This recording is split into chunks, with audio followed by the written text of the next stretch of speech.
Fala aí pessoal, beleza? Iniciando mais o acompanhamento mensal, vamos falar sobre o TEP11, o fundo de lajes da Telos, que inclusive já estou com live marcada com eles, eu só estou esperando, eu conversei com o Felipe, se eu não me engano, é o Felipe da Telos, ele é lá do RI, e a gente até já tinha marcado a data, só que ele o gestor está de férias, acho que ele volta agora essa semana, e aí a gente vai marcar a live provavelmente para o finalzinho de julho ou começo de agosto. Eu quero muito bater um papo com eles, exatamente porque hoje eu considero o TEP11 o melhor fundo de lajes que temos. Não em relação a imóveis, tá? Porque isso eu sempre falo para vocês que para mim o PVBI ele tá lá no topo. Só que hoje o PVBI tá com quase 20% de vacância.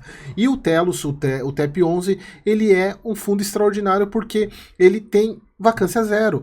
E para setor de lajes isso é uma coisa muito fora do comum. Vamos lá, mais um mês acompanhando, tem alguns pontos que eu quero comentar com vocês. Então, relatório agora de junho de 2024. Um ponto aqui que me chama a atenção, e eu comentei isso com vocês em alguns vídeos. Ele vem pagando 1,18 por cota, esse foi o último mês, exatamente por causa da questão da venda lá do São Luís que ele teve, né? Então, isso trouxe, acho que quase, a gente vai falar, ele até mostra que é quase R$10 por cota de lucro. Então, ele conseguiu elevar os dividendos, mesmo já mostrando que isso teria fim, que seria agora. Porém, a cota não acompanha, a cota não cresceu, sem contar isso aqui, ó. Porque o que penaliza os fundos de laje hoje, a grande maioria, é a vacância. Você pega JSRE, você pega o próprio PVBI, você pega o HGRE, todos eles com vacância acima de 10%. Então, e isso penaliza muito porque você tem uma baixa de rendimento. Você tem 10% em tese da sua receita potencial, obviamente que tem umas variações porque você tem a questão da vacância financeira, que tem o que pode estar vago, pode representar mais do que a média de preço de locação. Mas supondo que fosse a mesma coisa, você tem no mínimo 10 a 20% de receita nos outros fundos que não está entrando. No caso do Telos tá, no TEP tá. E então eles deram azar, inclusive acho que há uns 2 ou 3 relatórios meses eles falaram sobre a possibilidade de emissão, até citaram isso, inclusive é isso que eu quero conversar com a gestora, torcendo também, agora eu quero que torça para não sair a emissão logo, porque senão eu não consigo falar com eles por causa de período de silêncio, mas é isso. Acabou que o TEP deu azar nesse movimento, nesse momento de mercado que a gente está vivenciando, porque ele tinha tudo para a cota estar no valor patrimonial acima. A grande questão é taxa de juros lá em cima, fundo de lajes, taxa de juros, a economia, eu falo isso bastante, né? Os fundos de lajes, fundo de laje e fundo de shopping, são os tipos de fundo que mais sofrem ou mais se beneficiam no curto prazo com os movimentos de mercado. Então, taxa de juro lá em cima, ela derruba a cotação dos fundos, principalmente fundo de laje. Fundo de laje sofre muito. E, inevitavelmente, o TEP não conseguiu escapar disso ileso, né? Não conseguiu escapar ileso, mesmo pagando por um bom tempo rendimento acima de R$1, ele não conseguiu elevar a cota, porque ele está pagando, se a gente for ver pelo preço da cota, hoje ele está pagando quase 1,2%, 1,3% ao mês, 16,52% de dividend yield. É mais do que um fundo high yield, ultra high yield. Então, obviamente que isso era sabido que iria reduzir, e é até bom que o mercado não precifique o fundo com base nesse valor, mas não era para estar abaixo, não era para estar com deságio, mas o mercado não tem pena, né, desses fundos.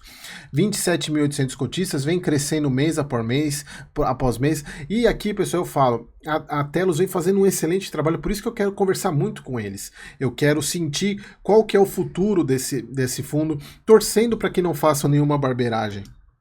Bom, aqui sobre a leitura de mercado, não vou, né, tenho só um ponto aqui, a questão do que o IFIX ele caiu, isso a gente já sabe, mas sobre o fundo, olha só, eles até colocam aqui, ó, o fundo permanece pelo 10º mês consecutivo com 100% de ocupação em seu portfólio, tendo distribuído 1,18 por cota, o que dá um dividend yield de 16,52 anualizado. É muita coisa. É muita coisa. E aqui continuando, né, eles falam aqui, ó, que a gestão vem trabalhando com afinco. Esse ponto para mim é aquele ponto para você mostrar e para comprovar aquele vídeo que eu fiz rebatendo, na verdade rebatendo não, falando sobre aquela influenciadora que os fundos imobiliários não entregam a inflação. Olha só. A gestão vem trabalhando com afinco a revisão de contratos de aluguel defasados em relação ao praticado atualmente no mercado. Dentro desse mês foi celebrada a revisão do contrato de locação do inquilino Estrela no edifício Passarelli, tendo seu aluguel reajustado em 24%. Ou seja, nós tivemos a inflação de 4%, 24%, pessoal, se a gente for pegar, dá inflação aí de uns 4 anos, no mínimo aí, de reajuste de inflação. Para vocês verem como, fazendo um trabalho bem feito, tendo bons ativos, você consegue trazer retorno muito maior do que a própria inflação. E isso aqui é reajuste de rendimento na veia. Esse é o tipo de reajuste de dividendo na veia. Aí eles falam aqui que ainda em julho foi recebida a última parcela do acordo feito com a Loki, que foi divulgado no Fato Relevante. Eu nem vou mostrar o Fato Relevante, mas é mais a questão de que foi aproximadamente 3 centavos por cota. É recuperação de aluguel que estava em débito.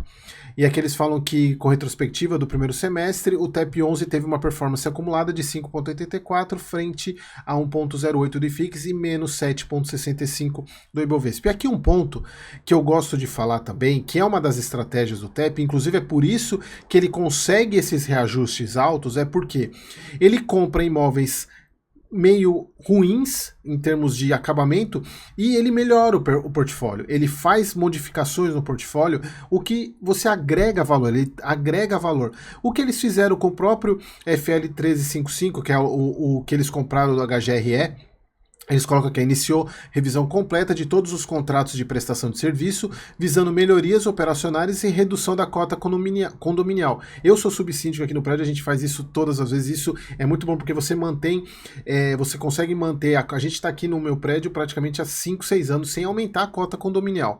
Na verdade, acho que esse último ano a gente teve que aumentar, não teve jeito. Mas isso é muito bom porque você valoriza o imóvel na hora de você vender, você falar isso para quem está comprando, mostra, ó, a taxa condominial é essa baixa e ela não aumenta. Isso é muito bom, porque deixa previsível isso, né? Então, esse é o que eles estão querendo fazer aqui. Isso aqui é um ponto muito bom, né? De melhoria.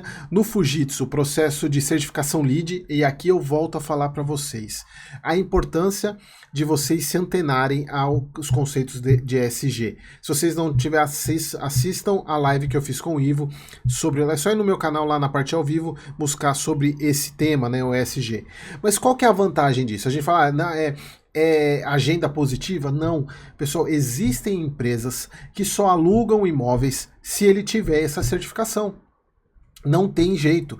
Então, quando você certifica o teu prédio, o teu imóvel nessa certificação, você abre uma possibilidade de locações, você abre uma possibilidade de inquilinos.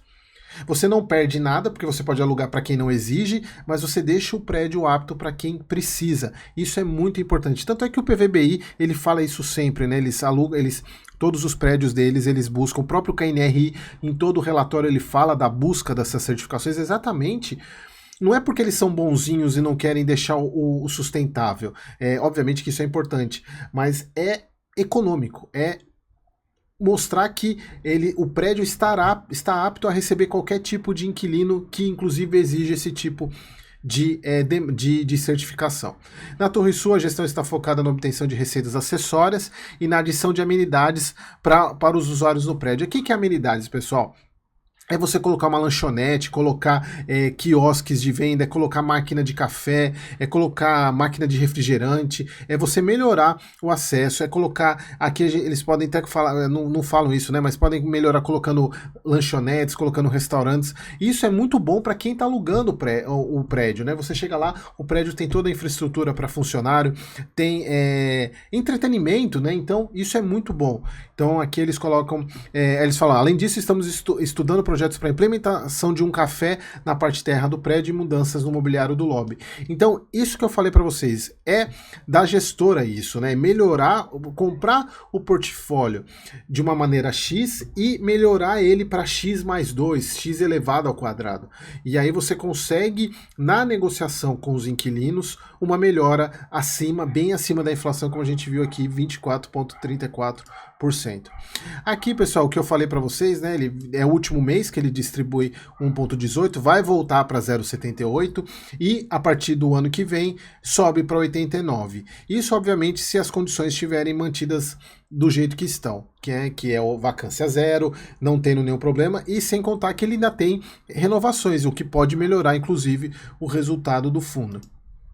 Aqui uma timeline que eles fizeram do primeiro semestre, né? Em janeiro foi a assinatura dos compromissos da venda do São Luís e a compra do Faria Lima, que ia gerar um ganho de capital de praticamente R$10 por cota. Em fevereiro foi a venda do São Luís, com recebimento dos 90 milhões. Em março, a aquisição do Faria Lima, que foi a compra do HGRE. Em abril, eles romperam para a primeira vez a barreira de R$1 por cota, né, chegando a pagar 1,5. E, além de tudo, que é outro ponto positivo, que inclusive, quando eu comecei a analisar o TEP, eu até falava isso, que eles precisavam melhorar a divulgação da alavancagem. Eles melhoraram, não somente melhoraram a divulgação, mas também como reduziram a alavancagem. O que para mim acho que é um dos pontos mais importantes desse fundo. Em maio adquiriram o edifício do GPA, alocaram 100% do capital da venda do São Luís, né? Foi uma alocação muito rápida, eles até comentam sobre isso, e a alocação eles venderam e alocaram o dinheiro num retorno maior. Isso é muito importante também. E aí falando sobre o 1,18 por cota. Aqui os prédios do fundo, né? Aqui toda a gente já falou sobre isso. Aqui o que eu falei, as renovações, né? Ainda tem renovações para serem feitas. Então o fundo ainda tem uma possibilidade de aumentar a receita se ele seguir nessa mesma linha de porcentagem de renovação, que é muito, muito bom. Aqui vacância física e a vacância financeira, né, que ela é basicamente carência. Então hoje o fundo, nós estamos nesse momento aqui, né, de 4,93 caindo para 3,56 e a ideia é praticamente zerar até o final do ano que vem a vacância financeira, que é o término das carências, né? Então com isso, até isso, a diminuição das carências justifica inclusive o que eles colocam aqui no aumento do guidance de distribuição a partir do ano que vem, passando de 78 para 89 centavos, função da redução da vacância. Aqui a alavancagem, veja que o fundo está bem tranquilo, ele não precisa se dispor de recurso para amortizar somente em 2026 e mesmo assim 2 milhões, é bem tranquilo. E se vocês observarem, acho que cadê onde que ele está mostrando o caixa que ele tem? Cadê o aqui, né? Aqui, ó, ele tem 11 milhões de caixa, então tá tranquilo para fazer isso, então é bem tranquilo para ele fazer, mas até lá, com certeza o fundo vai emitir, vai crescer, o que eu falo, a gente só torce para que ele não faça nenhuma besteira nesse caminho e, por exemplo, emita abaixo do valor patrimonial. A gente torce por isso, eu acredito que não, mas obviamente, por isso que eu quero fazer a live com eles, que eu quero o compromisso deles em relação a isso. Beleza? Bom, aqui é a parte de receita. Provavelmente a gente já teve um aumento de receita, de lucro, de resultado em relação ao mês passado. Provavelmente com essas renovações a gente vai aumentar um pouco. Mas se vocês observarem, o fundo gerou 68 centavos e vai pagar... Cadê? Vai pagar... Agora eu não lembro de cabeça. 78. Então a gente está falando de 10 centavos aí de reserva que ele vai usar, que ele ainda tem, 42 centavos. Mas obviamente essa reserva vai aumentar. Esse resultado vai aumentar com essas renovações que ele fez. Então, super tranquila a manutenção desse guidance. Aqui a parte de histórico, a parte da carteira do fundo, como a gente já viu, né? Ele tem ainda parcelas a receber, então super tranquilo também. Aqui o histórico do fundo e aqui a distribuição dos dividendos. Beleza, pessoal? Então mais um mês acompanhando o TEP aí, que é o que eu falo para vocês, na minha visão, hoje, no momento, é o melhor fundo de lajes que temos. E aí agora, esperando que no próximo mês, ou no próximo análise de relatório, eu já tenha feito a live, ou já com a data certa para a live com a gestão do TEP 11. Beleza, pessoal? Então, espero vocês no próximo vídeo.